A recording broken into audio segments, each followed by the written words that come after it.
செய்தி சேகரிக்க சென்ற குழுவினரை நடிகர் மோகன் பாபு விரட்டி தாக்கிய விவகாரத்தில் நடிகர் மோகன் பாபு மீது வழக்கு பதிவு செய்யப்பட்டிருக்கிறது. கூடுதல் விவரங்களை நிர்வாக ஆசிரியர் மகாலிங்கம் வழங்கிட கேட்கலாம். மகாலிங்கம், வணக்கம். இது குறித்தான விவரங்களை பதிவு செய்யலாம்.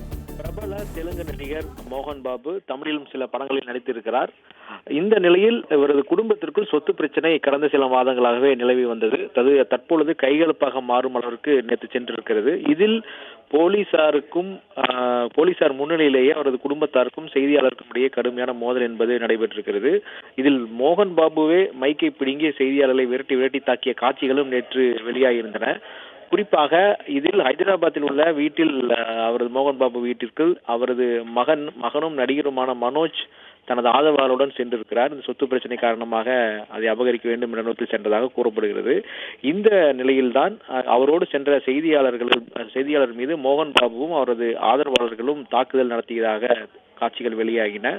இது ஒரு பரபரப்பை ஏற்படுத்தியிருந்தது. இந்த சூழ்நிலையில் தாக்குதலுக்குள்ளான செய்தியாளர்கள் கொடுத்த புகாரின் அடிப்படையில் நடிகர் மோகன் பாபு மீது தற்பொழுது முதல் தகவல் அறிக்கை தாக்கல் செய்யப்பட்டிருக்கிறது.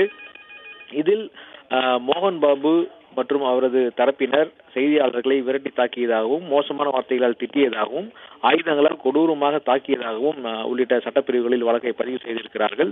சொத்து தகராறில் மகனும் நடிகருமான மஞ்சு மனோஜ் தனது ஆதரவாளருடன் மோகன் பாபு அவர் தந்தையினுடைய வீடான மோகன் பாபு வீட்டுக்குள் செல்வதற்கு முயற்சி செய்யும் போது இந்த தாக்குதல் என்பது நடந்திருந்தது. இந்த சம்பவத்தில் தற்பொழுது போலீசார் வழக்கு பதிவு செய்திருக்கிறார்கள்.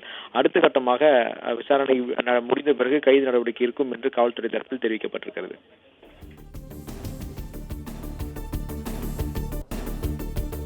விவரங்களை வழங்கியமைக்கு நன்றி மகாலிங்கம்.